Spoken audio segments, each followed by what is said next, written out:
Nous, ce que nous disons, c'est que pour aller chercher une majorité ou encore constituer une majorité de, comment dirais-je, de projets autour des propositions qui sont celles du nouveau Front populaire, c'est à nous de le faire et justement d'ouvrir la discussion pour trouver un moyen d'aller justement d'aller sur les mesures. Il va falloir discuter, évidemment. Mais je ne dis pas que... Mais on peut discuter avec des personnes issues de la majorité présidentielle, par exemple, mais il faudra qu'ils viennent sur nos propositions, sur nos mesures.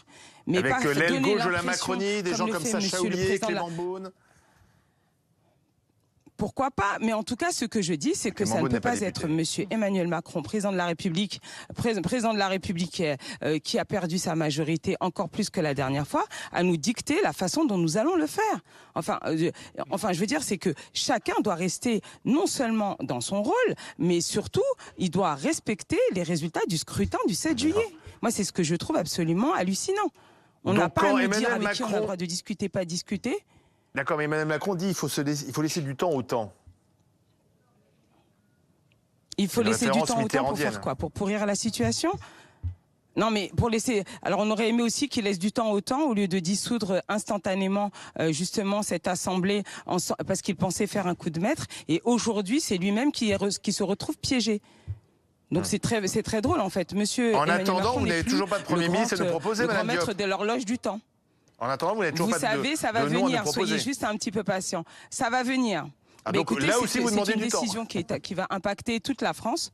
Mais bien sûr, nous, on demande un petit peu de temps. Et c'est logique, puisque je vous rappelle que c'est le président de la République qui nous a précipités dans ces législatives. Et donc, il faut un petit peu de temps, quand même. Ce que je comprends en lisant la lettre du président qui va diriger ce gouvernement. Oui, mais le problème, c'est que si on suit la lettre du président Macron, il ne nommera pas cette personnalité que vous allez choisir, puisque lui, il attend une coalition.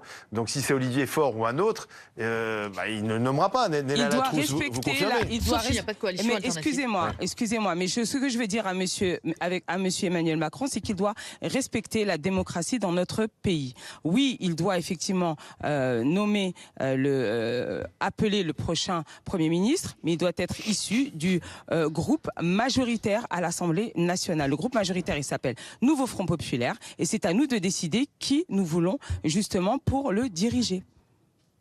C'est Emmanuel Macron qui nomme... Il faut qu'il revoie un petit peu ses cours justement de Châtillon. C'est Emmanuel Macron qui nomme le Premier ministre. C'est lui qui nomme, mais il doit respecter, je suis d'accord, mais il doit respecter, comme tous les autres avant lui, le verdict qui est sorti des urnes. Donc cette personne, Premier ministre, doit sortir des rangs du Nouveau Front populaire.